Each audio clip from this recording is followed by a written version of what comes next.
Mr. President, we have two colleagues who would like to avail of the privilege hour. May we recognize Senator Risa Ontiveros for her privilege speech, Mr. President. Senator Risa Ontiveros is recognized.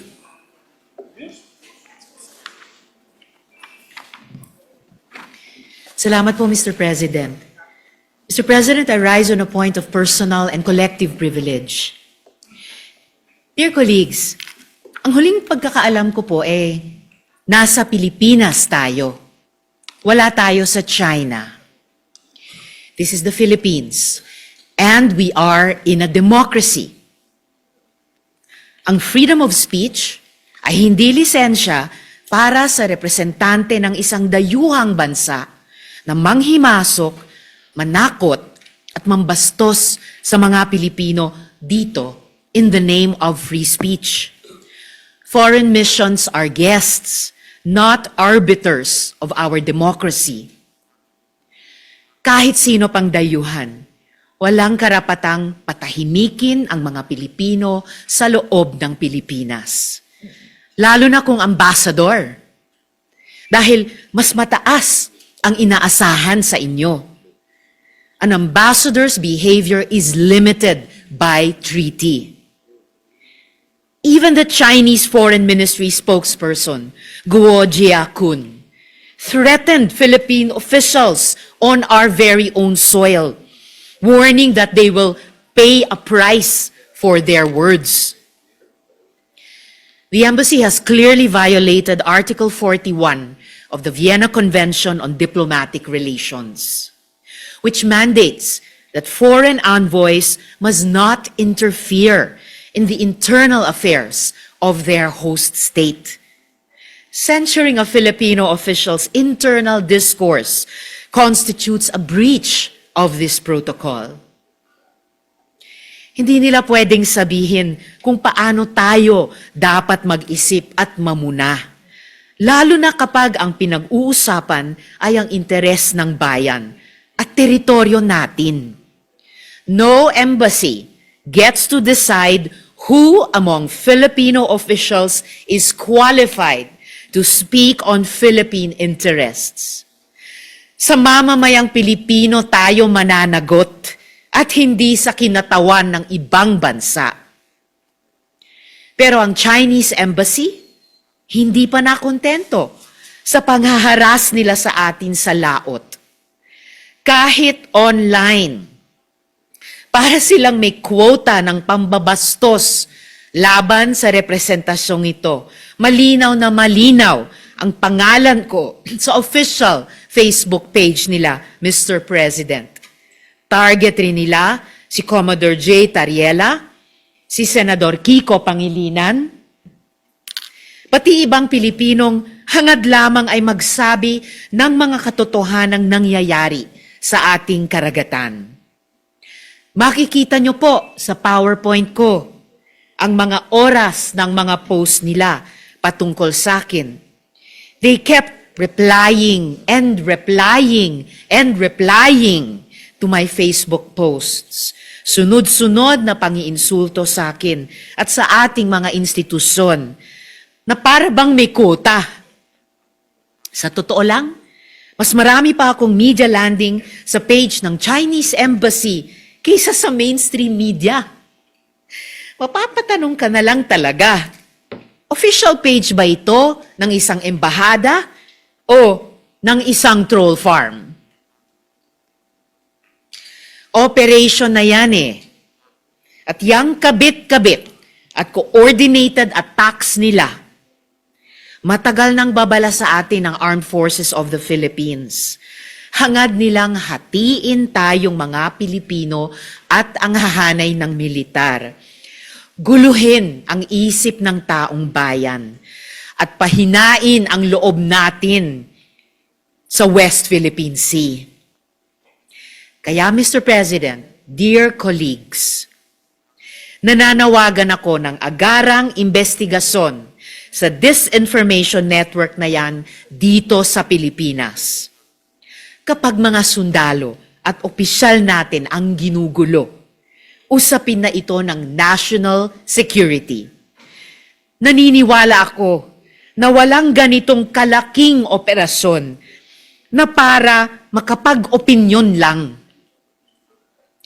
Pati mga Pilipinong PR firms at content creators na nagpapadikta at nagpapagamit para ikalat ang mga kasinungalingan ng Chinese government dapat ring managot. Dito sa Senado mismo, umabot at lumutang ang usapin na may Makati-based PR firm na Infinite US. Umamin itong Infinite US na tumanggap sila ng bayad mula sa Chinese Embassy. Dapat masilip ang scope of work ng proyektong yan. Kung imbes na PR, ay umabot na sila sa panghihimasok sa pagmamaniobra ng opinyon ng mga Pilipino. Panahon na para malaman talaga natin kung sino ang kumikita, sino ang nag-amplify, at sino ang mistulang megaphone ng China dito sa Pilipinas. Kung naaatim nilang magtrabaho laban sa sarili nilang bayan, hindi na diskarte yan. Pagtataksil na yan kay inang bayan. Sa tingin ba nila, tatahimik lang tayo sa panggigipit nila sa West Philippine Sea man o sa internet? Pues, nagkakamali sila. Sila ang nasa tubig natin. Sila ang may water cannon. Sila ang naninilaw gamit laser. Our troops have been injured. A Navy serviceman has lost a finger. Fisherfolk have lost their livelihoods. Our marine environment, our natural wealth has been damaged and destroyed. Our quarrel is not with China or the Chinese people, but with the heavy-handed policies of their government. And now, the Chinese government has the gall to play victim over a cartoon? Come on, Mr. President. Pero pag Pilipinas ang ginawan nila ng cartoon, biglang okay lang ang pangungutya.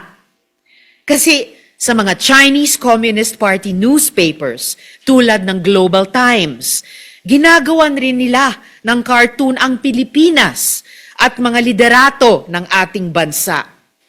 Ganyan yata talaga ang ugali ng mga bully. Malakas mang asar, pero ayaw nilang napupuna. Tariela presenting China's current regime, including its president, as bullies, is not an overstatement.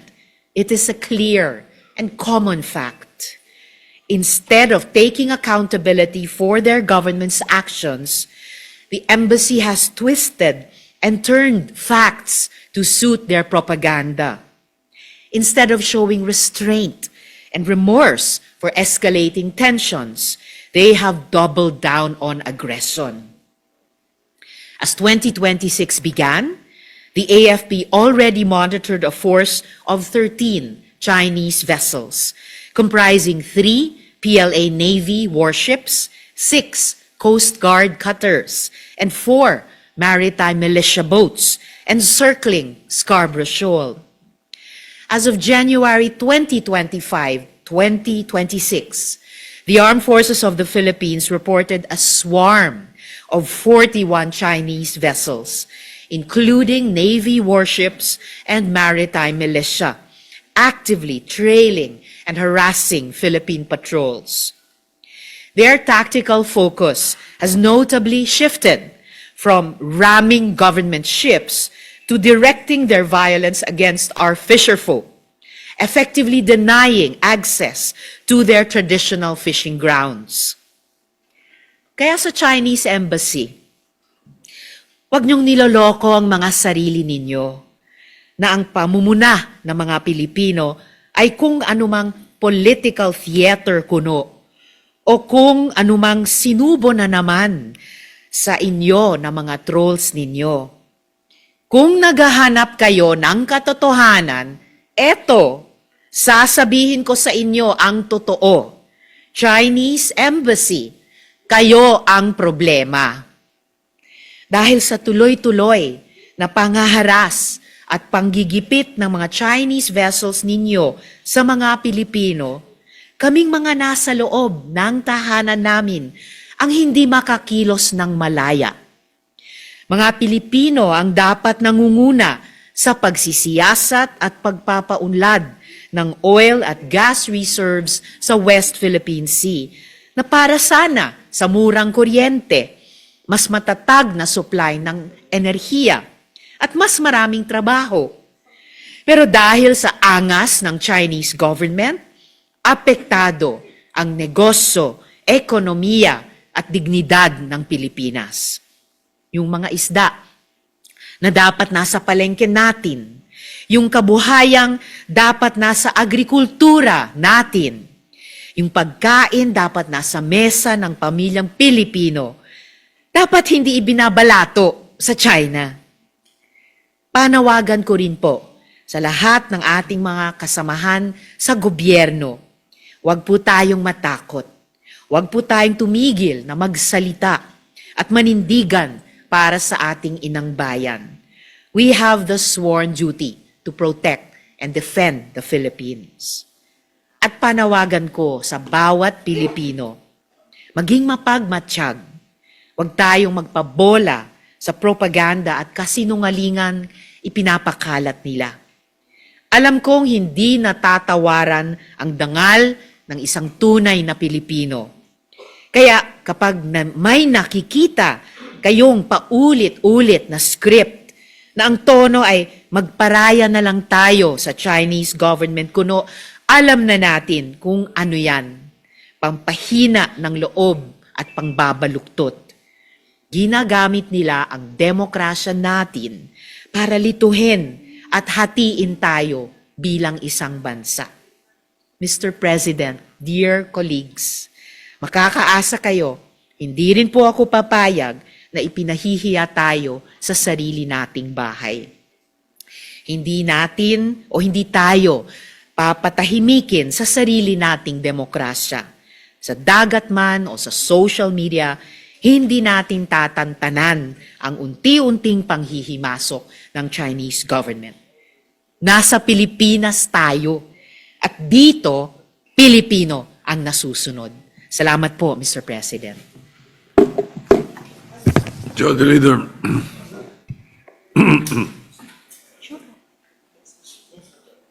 Sen. Marcoleta. Mr. President, our distinguished colleague, Senator Rodante Marcoleta, would like to interpolate a good sponsor. Senator Dante Marcoleta is recognized. Maraming salamat, Mr. President. Pwede po bang makapagtanong ng mga ilang katanungan lamang, Your Honor, para po sa ikababatid pa ng ilang mga bagay-bagay patungkol po sa inyong privilege speech. Gladly po, Mr. President, sa Ginoo mula sa Pampanga at Tarlac. Salamat po. Nung nakaraang linggo po, Mr. President, ako po ay inimbitahan ng bagong ambassador ng China doon po sa kanilang embassy na parang residente rin dito sa Makati. Ako naman po ay nagpa-unlock sapagkat ipinadala po nila yung invitation sa akin. Isa po sa napag-usapan namin, Mr. President, ay kung paano po natin talaga magawa ng paraan na mawala po yung pag-iiringan, pag-aawayan at sana ay ma-stabilize po natin, ma-de-escalate po yung nangyayari po sa ngayon sa pagitan ng ating dalawang bansa. Ang sabi ko po sa kanya, Mr. President, ganun din po ang pakay ng aming bansa. Sino naman kako ang papayag naman na sa araw-araw kako na ginawa ng Diyos sa atin ay puro na lang kaguluhan ang nakikita. Hindi magiging pabor sa atin at sa ating mamamayan. Ang sabi po niya sa akin, Mr. President, na ito po ay gusto ko rin ibahagi sa ating Honorable Risa Ontiveros, Senator Ontiveros, ay yung kanilang kagustuhan talaga maisantabi natin. Yung dispute ngayon. Ang sabi ko sa kanya, bakit kasi nakikita natin yung mga barko ninyo Kung minsan binubomba ninyo ng tubig yung mga ilang mangingisda namin o kaya yung nagre-resupply ng aming provision sa Ayungin Shoal, hindi ba natin may iwasan yun? Sabi kong gano'n sa kanya. Alam mo, sabi niya, Mr. President, nung panahon ng dating Pangulo, ginawa na natin yun. We have a relative peace nung panahon na yun. Ang problema sa ngayon ay, maski ikaw, makikita mo naman, binanggit niya po yung nangyari sa ginawa yata ng spokesman o spokesperson ng Coast Guard. At ng Task Force West Philippine Sea. So yun po, na Mabuting Ginoo. sana naman ay pakaiwasan din natin yung gano'n sapagkat kung negative naman yung nakikita rin namin, hindi na naman po pwedeng hindi naman kami sumagot sapagkat ang ginawa naman nila ay they depicted our president in a very negative manner. 3 cartoons yun na siyempre Pangulo namin yun, hindi naman pwedeng hindi namin sansalain o sabihin man lang sa inyong pamahalaan, wag naman ganito. Siguro, ang itatanong ko po sa inyo, Your Honor, si Ginoong Tariela po ba ang ating opisyal na tagapagsalita kung pag-uusapan ay ang relasyon ng ating bansa sa ibang mga bansa, particular na yung China?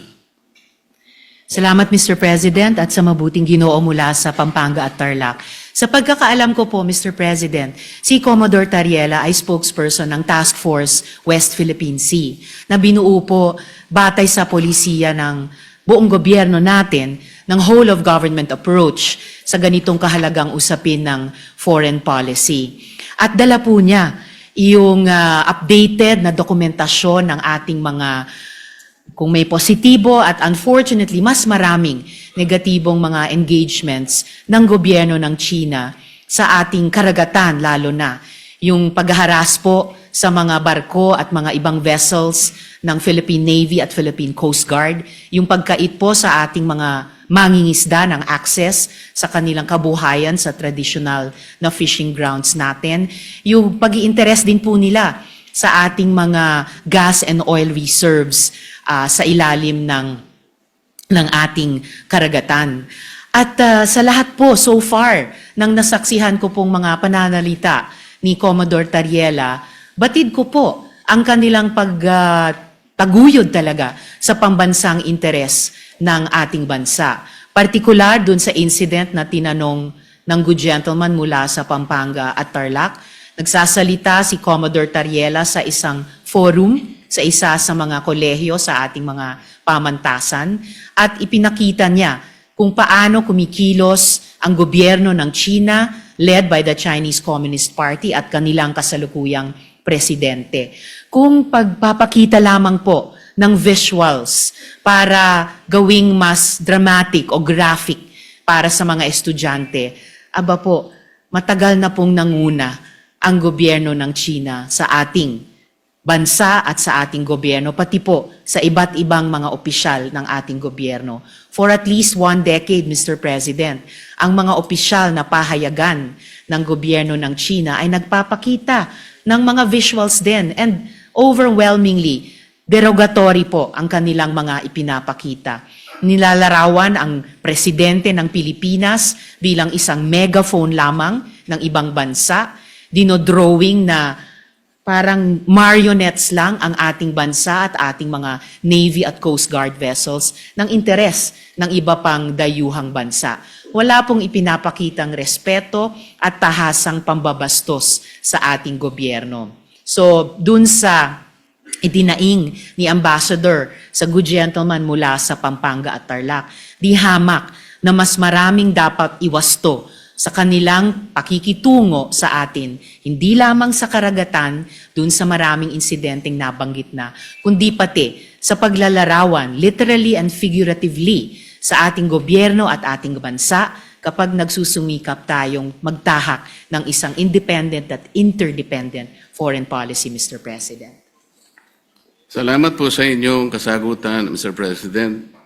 Alam ko po na si J. Tariela ay siyang tagapanguna ng Transparency Initiative. sa ilalim po ng National Security Council ng ating bansa. Ang Transparency Initiative po, Mr. President, ay yung tinatawag na assertive transparency or measured transparency. Ano po ba ang pagkakaintindi ninyo sa assertive transparency or measured transparency, Mr. President? Sa pagkaintindi ko po, Mr. President, ang assertive transparency ay ibig sabihin, isa sa publiko lahat ng mga importanteng engagement sa pagitan ng ating bansa at iba pang mga bansa, lalo na sa loob ng ating teritoryo. At particular dito, sa ating dynamic sa gobyerno ng China, ibig sabihin ay hindi magiging mahiyain ang ating gobyerno upang sabihin kapag nga may ganyang mga insidente tulad ng nagbunga ng pagkaputol ng daliri ng isang uniformed personnel natin, yung pansamantalang pagbulag at pagdinig sa ating mga personnel dahil gumagamit ng high-frequency radar o mga laser lights. At pati po yung, gaya ng nabanggit na rin ng good gentleman mula sa Tarlac at Pampanga, yung pagkait na makaresupply tayo ng maayos sa ating mga personnel sa mga lugar sa loob ng ating karagatan at teritoryo. Na hindi tayo o hindi ang gobyerno magiging mahiyain sabihin ito sa ating publiko at pati sa regional at international community. Bilang mga bagay na lubos na ikinababahala at nais-iwasto ng ating gobyerno, whether ang lehislatura o ang executive, Mr. President. Ang inyo pong binanggit, Mr. President, ay napapaloob dun sa definition ng assertive transparency. Ngunit kung inyo pong isasaalang-alang, Mr. President, yung assertive transparency, ito po yung merong strategic objective na sa bawat balita na ating isa sa publiko o ipapaalam sa ating mga kababayan, ay kinakailangan meron tayong kaparaanan para sa ganon ay matiyak natin na ang ating paglalahad o pagbibigay ng impormasyon sa publiko ay hindi magiging cause ng panic o kaya ay maaring ma-misinterpret ng publiko. Ibig sabihin, meron pong kaakibat na responsibilidad na maiwasan natin ang hindi pagkakaunawaan. Kasi pag nagkaroon po ng misinterpretation, lalo pong lalala ang isang maliit na problema. Yun nga ang nangyayari po sa atin ngayon, Mr. President, papalaki ng papalaki. Siguro kung pakakaiwasan pa natin yung mga bagay-bagay, lalong-lalo na sa pagsasalita ni spokesperson Tariela, imbes na po siguro papaliit ang ating problema, baka lalong lumalaki. May kasabihan po kasi tayo, Mr. President, na ang pagkakamali ay hindi may tutuwid ng isa pang pagkakamali. Maaring sabihin natin, may mali ang China. Ngunit, kung halimbawa sa kanyang paghahayag ng mga bagay-bagay na maaring malaman ng publiko tungkol sa mga inaakala nating pagkakamali o ginagawa nilang mali sa West Philippine Sea, siguro yun ay paalam natin sa paraan na hindi tayo makakagawa siguro ng lalo pang mas malaking pagkakamali na katulad po ng ginawa niya. Kailangan po bang gumamit pa siya ng mga cartoon caricatures para ipakita niya ang Pangulo ng China sa isang negative at isang nakakahiyang mga pamamaraan. Alam po ninyo, Mr. President, dito sa ating tinatawag na West Philippine Sea na kinukuwenta nga nila yan, ito'y halos equivalent ng ating exclusive economic zone. Mas marami pa pong features ang Vietnam na okupado kaysa sa China. Meron din pong features na nasa loob ng ating West Philippine Sea na ngayon ay sinakop o occupied ng Malaysia. Tinanong nga ako ng Chinese ambassador, sana man lang o kaya gusto naming mangyari kung paano nyo pinakikitunguhan naman ang Vietnam sapagkat claimant din naman sila, pare-pareho tayong claimant. Sana hindi naman yung paraan na parang kami masyado naman kaming kontrabida. Yung Malaysia, nandun din naman. Pagpupunta rin naman yung barko ninyo doon, tinataboy din naman kayo. Totoo naman po yun, Mr. President. So, sa ganito pong mga sitwasyon, kaya ko po naitanong kanina, Mr. President, kung si Ginoong Tariela ang pinaka-spokesperson ng ating bansa, kung pinag-uusapan ay foreign relations. Kasi po, ito po, sa sarili po niyang statement, doon sa kanyang panel discussion organized by Strat-based ADR Institute, ganito po yung sinasabi nila, Mr. President. Not every event in the West Philippine Sea is openly released to the public. The info must first go through the Information Working Group. Ito po ay kinabibilangan ng mga sumusunod, Mr. President. DND, AFP, DFA, DOJ, National Security Council, at saka yung PCG, yung Philippine Coast Guard. Ito po yung National Task Force sa West Philippine Sea. Kapag ka po yung IWG, ito po yung, ay na-process na po yung information at nagkaroon ng desisyon na i-release, tsaka lamang po i-release. Ibig sabihin po nito, talagang pinakaiingatan din natin na kahit paano ay makagawa tayo ng diplomatic kings or whatever. Ganun po dapat sana ang magpakaingat sana sila. Lalong-lalo na nga po ay meron na nga tayong problema. Karaniwan po kasi sa mga bansa na merong ganitong disputes. Kagaya po ng sinasaad po ng ating Book 4, Title 2, Chapter 1 ng ating Executive Order 292, Mr. President. Ito po yung tinatawag nating Administrative Code of the Philippines. Pagka pinag-uusapan po ay foreign relations talaga, ay ang Department of Foreign Affairs ang dapat po sana ang opisyal na magpapaliwanag o magko-convey ng ganong klaseng pagpapaliwanag o anumang gustong i-convey sa ating mga karatig bansa. Ginoong Pangulo, masasabi po ba natin na si Ginoong Tariela ay nakikipag-coordinate sa bawat salitang bibitawan niya sa publiko, lalong-lalo na yung sinasabi niya na kailangan informahan ng public? Kiniklear po niya kaya ito sa Department of Foreign Affairs, gayong ito ang official organ ng ating pamahalaan. Para sa ganun ay maiwasan po natin ang lalo pang pagkakamali. Sa tingin ko po, Mr. President, dahil meron tayong pong presumption of regularity, lalo na sa pagitan ng lehislatura at saka ng executive, opo, nananalig ako na nagko-coordinate si Commodore Tariela, nagko-coordinate ang buong National Task Force on the West Philippine Sea sa lahat ng mga departamento na bumubuo at gumagabay sa kanila, lalo na ang Department of Foreign Affairs. At bilang miyembro ng lehislatura, hindi po ako makikialam kung ano ba ang mga dynamics nila or kung maganda ba or hindi maganda ang kanilang working relationship on any one day or the other. Basta para sa akin po, bilang isang mambabatas, meron akong presumption of regularity dun sa pagkilos ng buong National Task Force on the West Philippine Sea, and in this particular case, lalo na kay Commodore Tariela. And i-shift po natin o lakihan po natin yung magnifying glass na meron po tayo ngayon.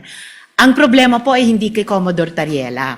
Ang problema talaga ay sa kondukta ng Chinese government sa kasalukuyang dynamics. Kung sumasakit ang loob nila dahil ayon sa kanila masyado naman silang kontrabida, I'm sorry, in this particular case, sila talaga ang pinaka-kontrabida.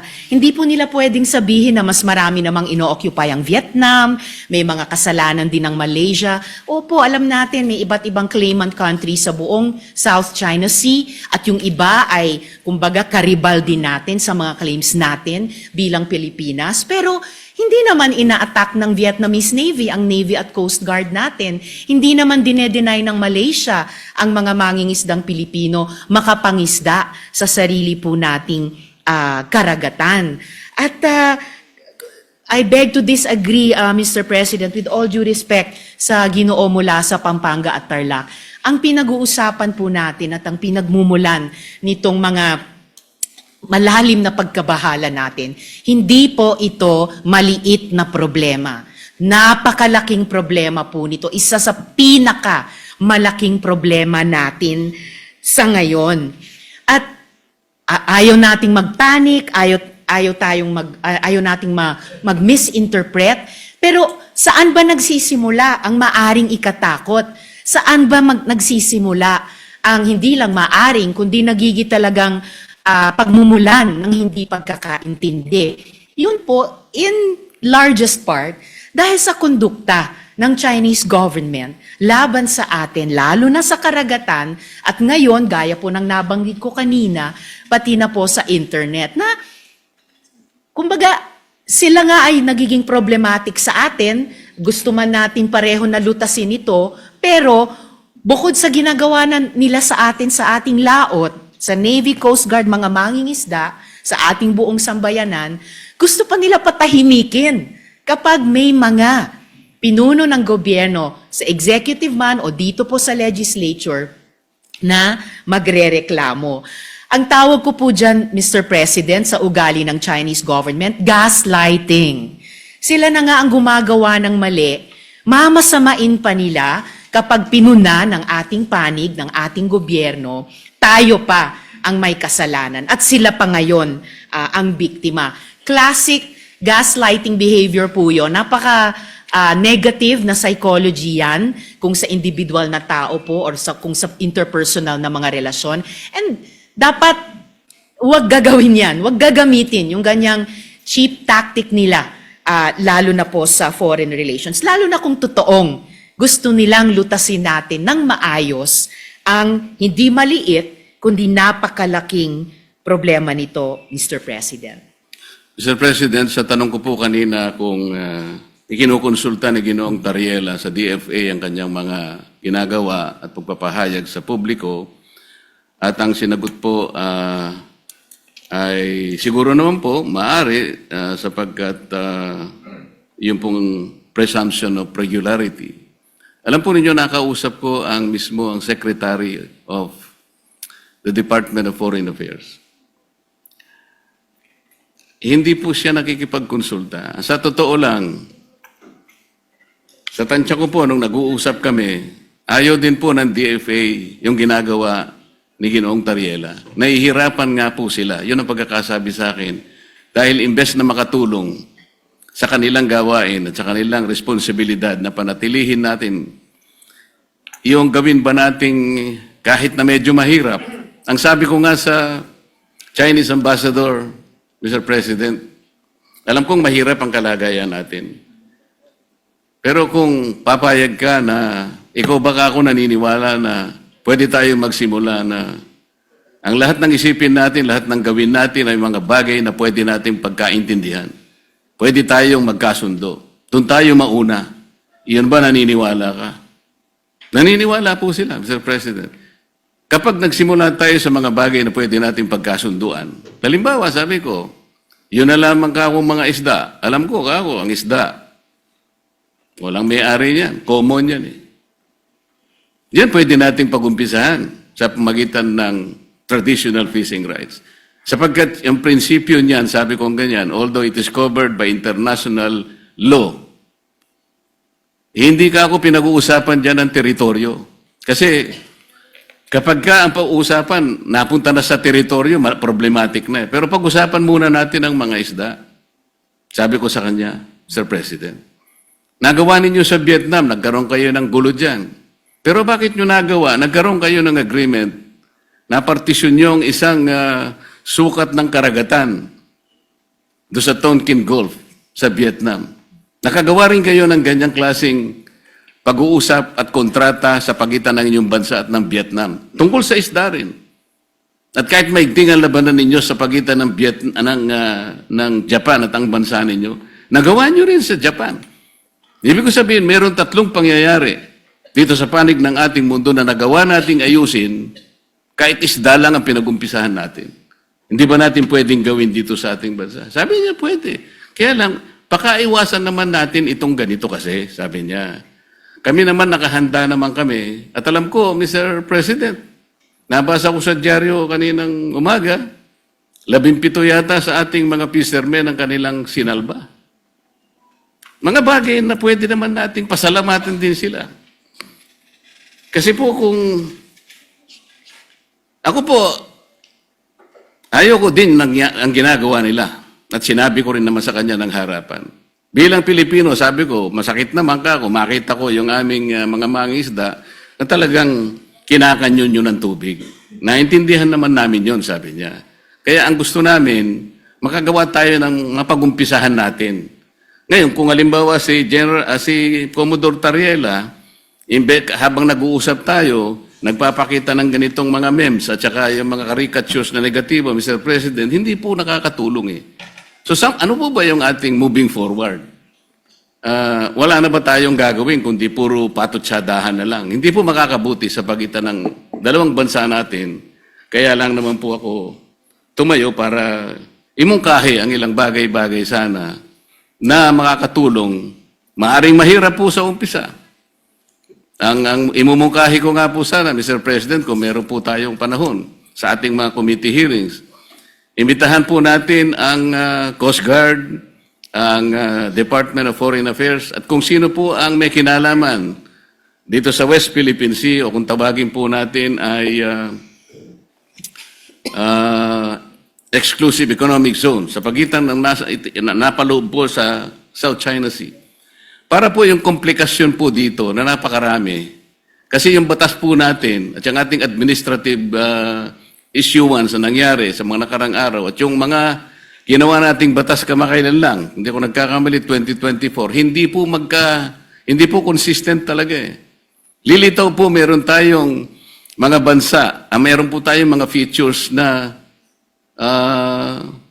inoccupy natin. Labas po sa ating exclusive economic zone. Ipakikita po natin yun.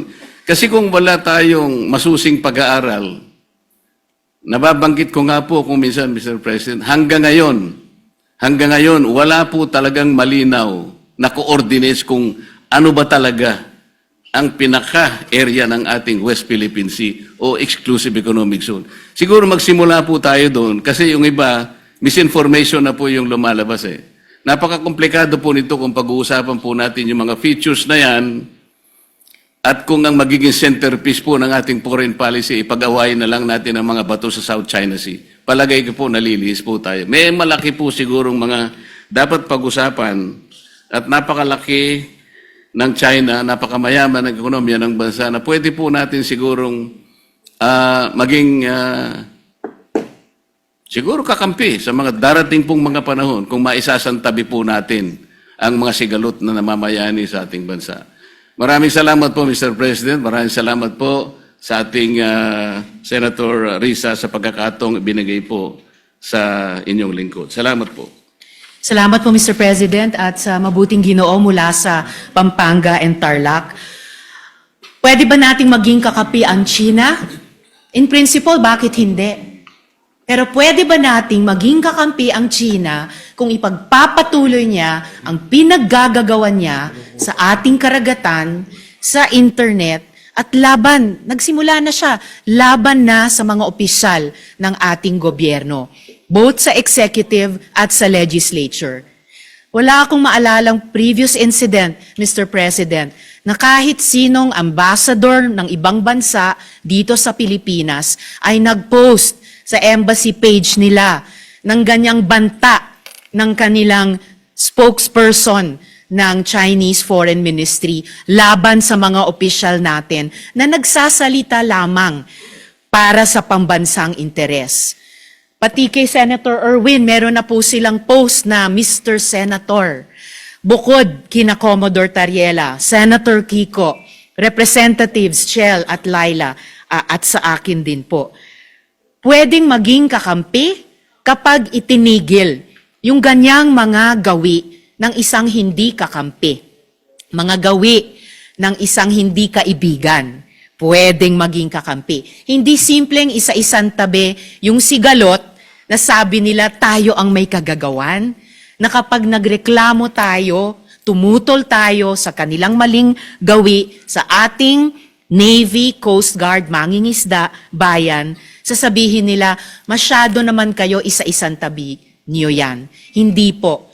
Yan ang gustong mangyari ng isang bully tulad ng gobyerno ng China, na hindi sila maging accountable sa ginagawa nila sa atin at simpleng iaatras natin ang ating pagreklamo. Wala pong bully, whether sa playground o sa rehiyon o sa mundo, na nagrespeto sa binubuli niya, liban kung tumindig ang binubuli niya. At yan po ang ginagawa ng ating bayan, yan po ang ginagawa ng ating mga opisyal na ngayon nilalait-lait po ng Chinese government at ng embahada pa nila dito. Taliwas po sa mga obligasyon nila sa ilalim ng Vienna Convention on Diplomatic Relations. And again, Mr. President, in closing, I would like to take strong exception. Hindi po patutsada. Hindi po patutsada ang ginagawa ni Commodore Tariela.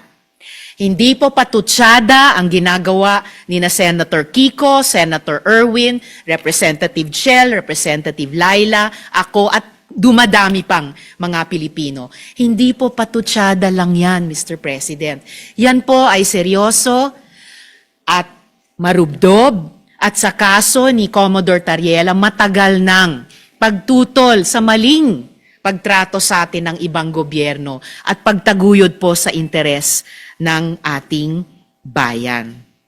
So, maraming salamat po, Mr. President, at salamat muli sa mabuting Ginoo mula sa Pampanga at Tarlac, at naway narinig po pati ng ating lahat ng ating mga kababayan na patuloy po tayo maging mapagmatsyag at malinaw ang mga tenga at isip natin kapag nakakasaga po tayo at mukhang palawak ng palawak at patindi ng patindi ang ganyang disinformation o tahasang pagbabaluktot ng Chinese government o embahada nila dito sa Pilipinas sa mga totoong nangyari. Dahil saan po tayo magbabatay sa conflict resolution at saan po tayo babatay sa tunay na pagkakaibigan kung sakali, kung hindi sa katotohanan at katotohanan lamang. Salamat po, Mr. President.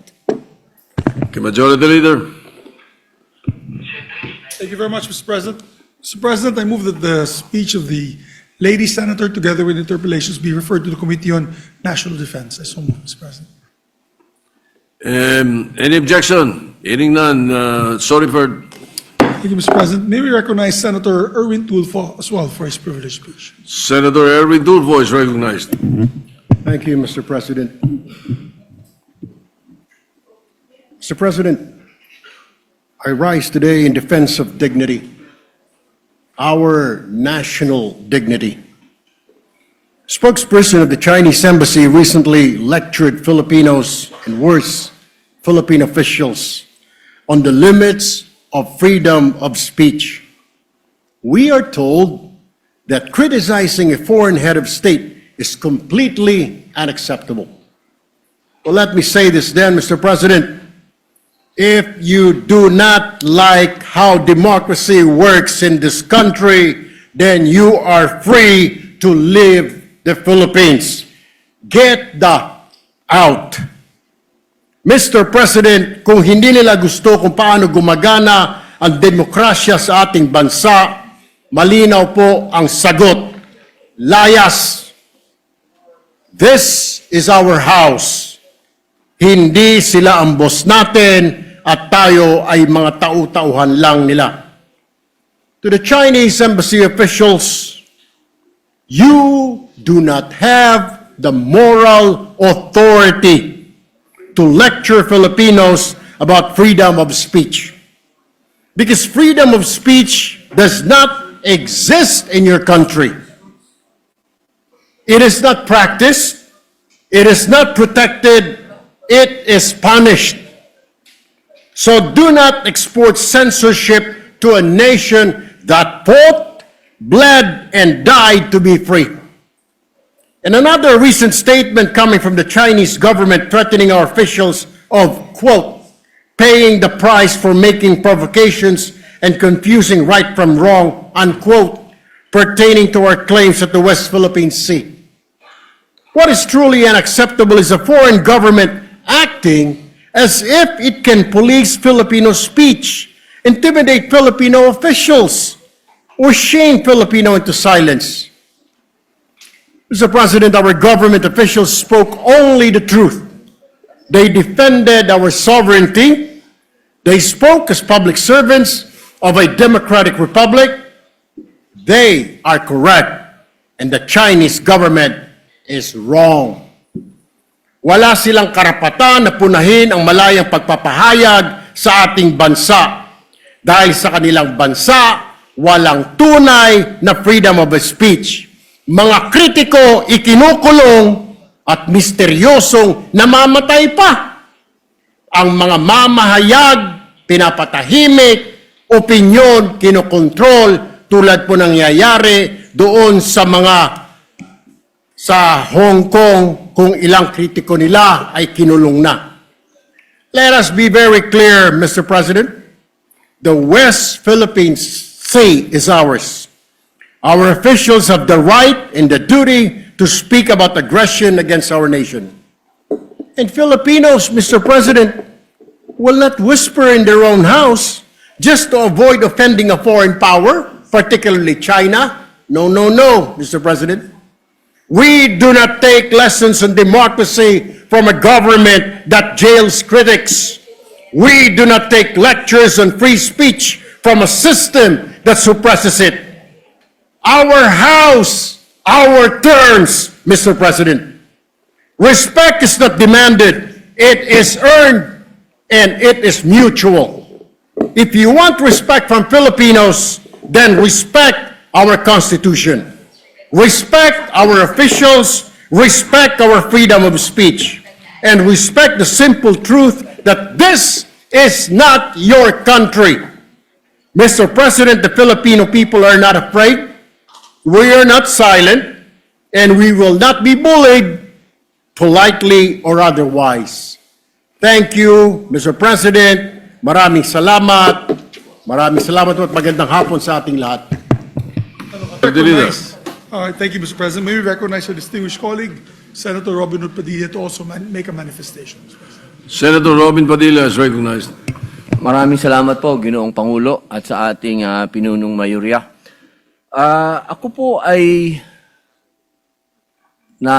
nakinig at napanood ko po ang mga talumpati ng ating mahal na kasama, Senator Risa Hontiveros, Senator Marcoleta, Senator Erwin Tulfo, patungkol po sa kaganapan na nangyayari ngayon sa pagitan ng Chinese Embassy at sa atin pong mga senador. Ang akin po lang mungkahi sana, ako po ay naniniwala, mga mahal kong kasama, na itong usapin nito ay masyadong popular sa ating mga kababayan. At ang magsalita ka ng patungkol sa pagsasaayos ng singgalut na ito ay hindi pabor sa sino man na magsasalita nang gusto mong magkaroon ng kapayapaan.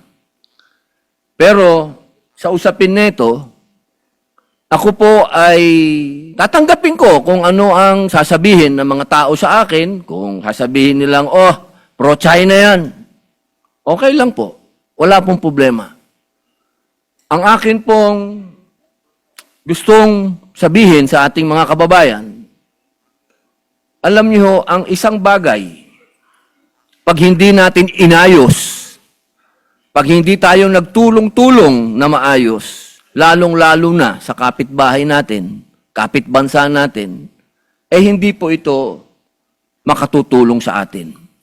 Hindi po ibig sabihin na ako'y pumapayag na pagsalitaan ng hindi maganda ang ating mga kasama ng Chinese Embassy. Aba, hindi rin naman tama yun. Pero, hindi rin naman po tama na ang isang opisyal natin sa gobyerno na isang unipermado pa ay gagawa ng katatawanan o karikature ng presidente ng China. Sapagkat kanina po, habang nag-uusap kami ni Senator Amy Marcos, sabi ko sa kanya, kung yan ginawa ng China sa ating Pangulo na si Bongbong Marcos, ako'y oposisyon, pero gagawin nila yan kay Bongbong, ay unang-una po ako magagalit. Sapagkat hindi ako papayag na babawin ng kahit na sino ang Pangulo ng Pilipinas. Hindi ako papayag na gawan ng karikature, kahit ako'y oposisyon, na gawan ng ganyan ang ating Pangulo. Sapagkat ang Pangulo ng isang bansa, yan po ang tinatawag nating representasyon ng ating bayan, katumbas ng bandila.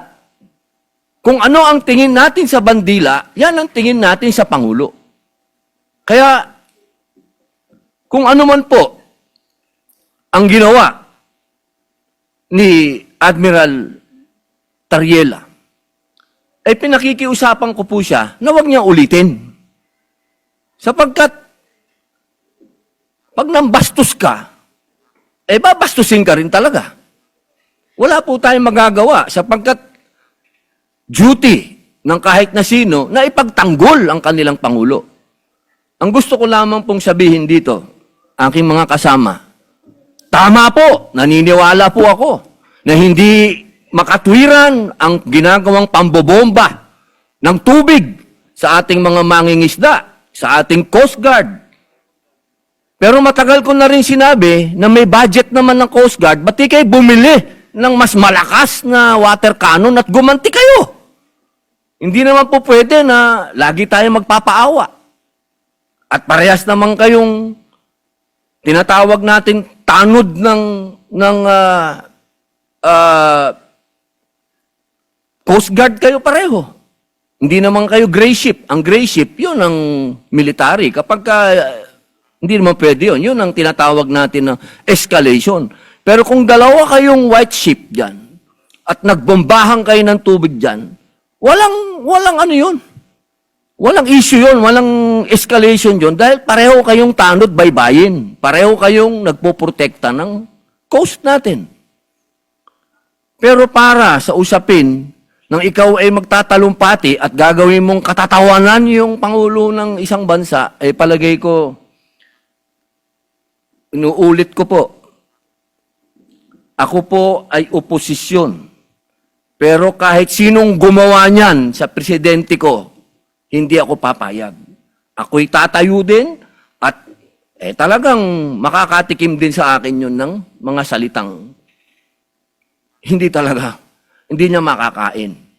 Sapagkat sa akin, anuman ang political affiliation natin, pagdating sa Pangulo sa ibang bansa, iisa tayo. Solid dapat tayo, nakatayo dapat tayo sa Pangulo natin, pag-usapin na ng ibang bansa na. Kaya sana po, nakikiusap po ako sa Chinese Embassy at sa ating mga kasama na sana po ay matapos na ito, makapag-umpisa na po tayo ng magandang relasyon, pag-umpisahan natin ng pag-uusap, sapagkat, alam niyo po, meron din po tayong ibang mga kasinggalot. Tahimik nga lang tayo. Katulad po ng aking best friend sa Malaysia. Kasingalot natin yan sa Sabah. Ilan ng Pilipinong naging stateless doon? Ilan ng Pilipinong diniport nila? Pero naging tahimik naman tayo. Wala naman akong naririnig. Kaya sana, kung ano po yung ginagawa ng iba din sa atin, pantayan din natin. Alam nyo, masakit sa akin magsalita ng patungkol sa Malaysia dahil kapatid kong mga Muslim yan. Pero ini-example ko lang po sa inyo na meron din tayong problema sa ibang lugar na meron din ginagawang pang-aabuso din sa atin na hinihingi ko din na magsalita din kayo. At sana, bilang panghuling salita, Alam nyo, nung kailan lang nakita kami ni General Torre. Ang tingin ko dyan sa taong yan, kaaway ko yan. Sa ginawa niya kay dating Pangulong Rodrigo Roa Duterte. Pero dahil nagkita kami sa isang lugar na hindi namin dapat pag-usapan ang ginawa niya, kundi kami mga bisita sa isang lugar, kami naging, kumbagay, diplomat na rin kami. Kami naging mahinahon sa isa't isa. Sapagkat yun dun po ay pagpapakita sa ating mga kababayan na hindi sa lahat ng oras ay palabang ka. May mga pagkakataon na pwedeng madaan sa usapan. Kaya po sana, inuulit ko po, wala po akong masasabing sa mga speech, sa mga statement ng ating mga kasama. Naniniwala po akong may katwiran po ang inyong mga sinasabi. Kaya niya lamang po, sana, pagsabihan din po natin yung mga unipermadong personel ng ating bansa na magdahan-dahan din lang. Pwede ka namang mag-speech nang wala kang gagawing karikature o katatawanan ng isang pangulo ng bansa. Yun lamang po, maraming salamat po, Ginoong Pangulo at sa ating pinunong mayorya. Majority Leader. Thank you, Mr. President. May we also recognize Senator J.V. Ercito, Mr. President. Senator J.B. Ejercito is recognized. Yeah, maraming salamat, Ginoong Pangulo. Nais ko lang siguro suportahan na, Ginoong Pangulo, ang pahayag ng ating pong kasamahan, si Senator Risa Ontiveros at si Senator Erwin Tulfo, tungkol po doon sa pagpuna no, sa embahada ng China sa kanila pong pagbabatikos din sa ating ilang opisyal o nagkakaroon sila ng masabi nating hindi pagkakasundo. Ginoong Pangulo, ako po ay nag-aral sa isang Chinese school, sa Xavier School, no? At mahal ko po ang aking mga kaklase at mga kababata sa eskwelahang ito dahil sila po ay kasama kong lumaki hanggang po sa high school. Ngunit, ako po ay consistent na bumabatikos din sa China dahil sa kanilang ginagawa sa West Philippine Sea. Hindi po ako sang-ayon at hindi ako magpipikit mata na lamang sa kanilang pangaharas sa ating pong mga mangingisda na pinagkakaitan ng hanap buhay. Lalong hindi ako sang-ayon sa kanilang pambabastos sa ating mga Coast Guard. Naputulan pa nga ng daliri ang isa sa ating Navy no, sa isang insidente. Ngunit, Ginoong Pangulo, hindi, muli liliwanagin ko, hindi ako galit sa mga Chinese people. Ang galit po ako sa gobyerno ni Xi Jinping na expansionist at pilit na inaagaw ang ating pong teritoryo. Nagkaroon po ako ng pagkakataon, Mr. President, doon po sa IPU, dahil hindi po nagpunta ang dating Senate President po natin, ako po ang nagrepresenta sa ating pong Senado at nagsalita po sa forum at nandun po ang iba't ibang bansa at inihayag ko ang sitwasyon sa West Philippine Sea at ginagawa po ng China sa ating po dito, sa ating pong Navy at sa Coast Guard at sa mangingisda. Siyempre, natural na tumindig din po ang representante ng China at siyempre po inihayag yung kanila pong posisyon.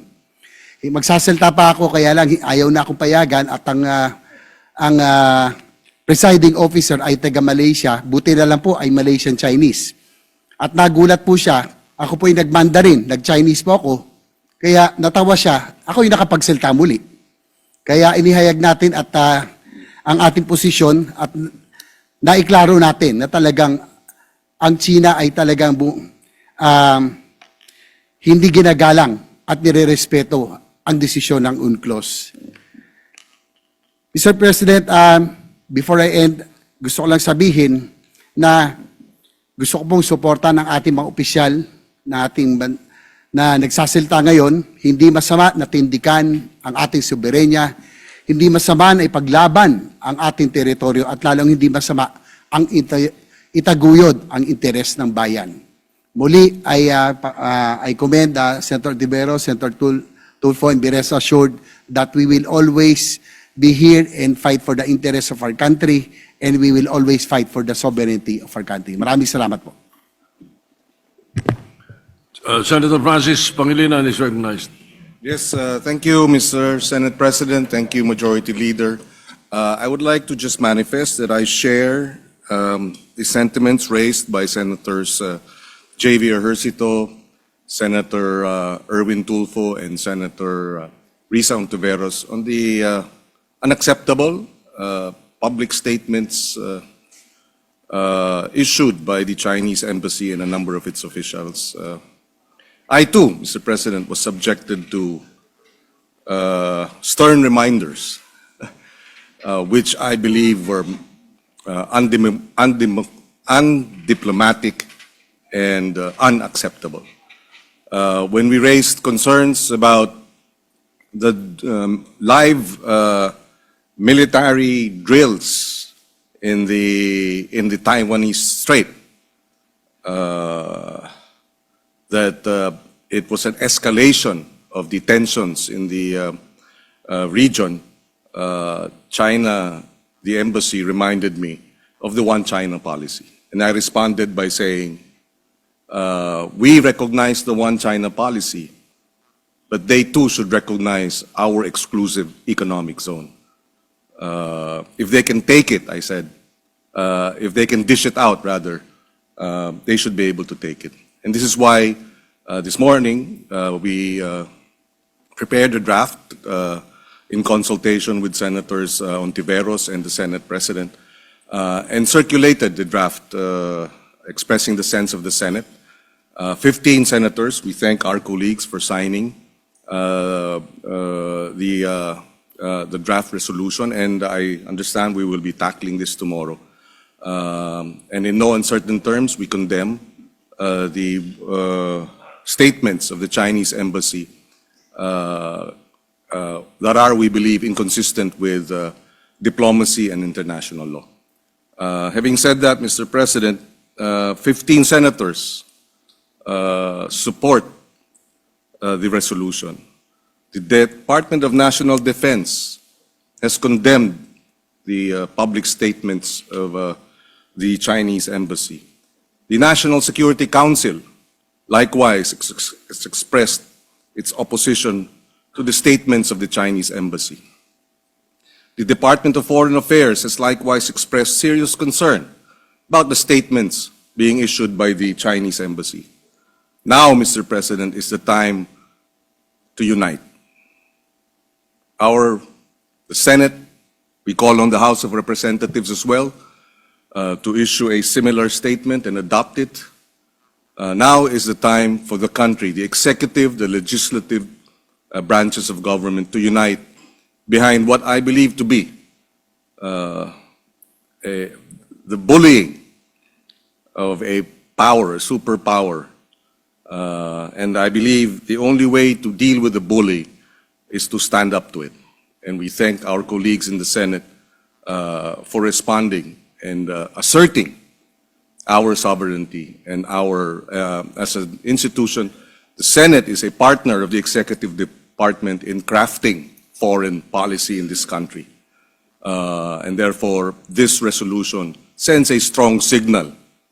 We do not wish to have tensions with China, but we likewise do not wish to give up our sovereignty and our rights over the exclusive economic zone in the West Philippine Sea. Ipaglalaban natin yung atin. Maraming salamat for the record, Mr. President. Thank you.